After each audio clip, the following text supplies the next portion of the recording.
Shalom Ubracha, nous poursuivons avec la Mishnah Chet, la 8e Mishnah du 4e Pérek. La Mishnah nous enseigne Chamisha Chumshin Hed.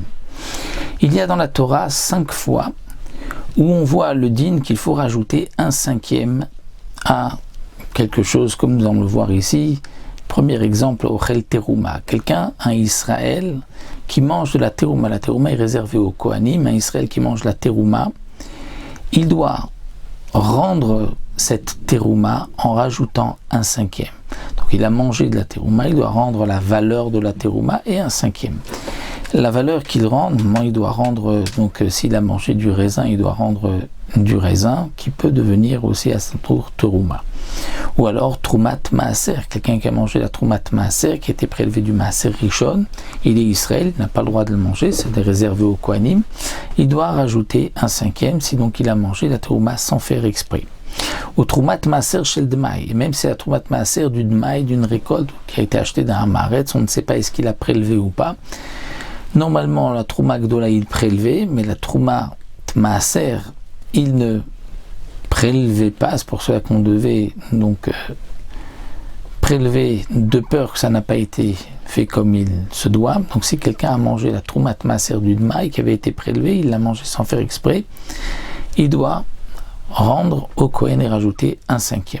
Ve'a chala va bikurim, ou quelqu'un qui a mangé de la chala, la frachat chala qui est destinée au Kohen, il a mangé sans faire exprès, il doit aussi rajouter un 5e. Lorsqu'il rend au Kohen, va bikurim, ou les prémices, il les a mangées, il doit aussi rendre au Kohen en rajoutant un 5e aussi fromage. Donc ça c'est 5 cas qui ne forment en vérité qu'un seul cas, puisque c'est tout Teruma appartenant au Kohen, même la Chala et Bikurim sont appelés Teruma.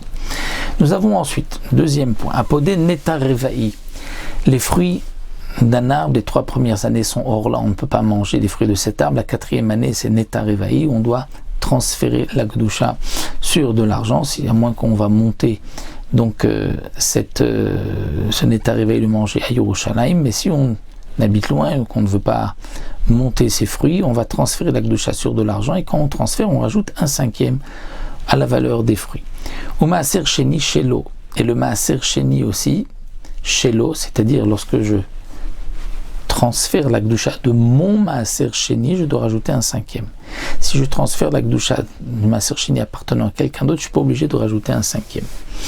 Apodé et Tegdeshom aussi fromesh, quelqu'un qui a offert quelque chose au Beth Amikdash et il le rachète, il doit rajouter un 5e sur le prix.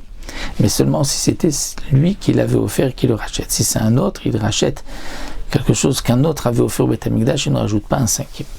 Anéene B'Shaveh Pruta Min Ha'ekdesh Mosif Ramesh, quelqu'un qui a profité sans faire exprès de ce qui appartenait au Beth Amikdash, il doit rendre la valeur de ce qu'il a profité plus un 5e, il apportera un korban meila. Et celui qui a volé son prochain, l'équivalent d'une prouta, et il a juré qu'il n'avait pas volé, eh bien il doit rajouter, même si ce n'était qu'une prouta, il doit rajouter sur cet argent qu'il doit donner, comme nous avons vu, il doit aller lui donner même Bemadaï, même à l'autre bout du monde, comme c'est marqué dans Maseret Baba Kama, et il doit rajouter un 5e. Donc ça c'est ce que la Mishnah vient de nous enseigner ici. Voici 5 cas où on doit rajouter un 5e. C'est ce que nous apprenons ici, donc des psukim de la Torah que la Mishnah vient de nous enseigner.